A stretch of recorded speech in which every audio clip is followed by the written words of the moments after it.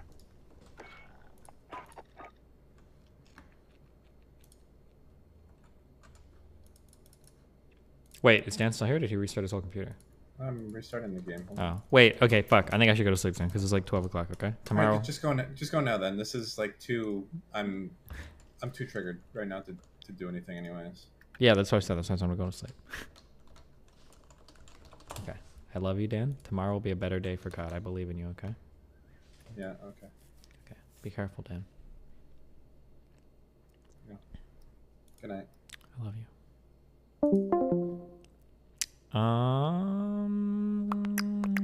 We're not hosting. Go watch Prime. Bring you. Ribberino, cappuccino, cappuccino, cappuccino, cappuccino, cappuccino, cappuccino, cappuccino, my donors. I will catch you guys next Streamerino.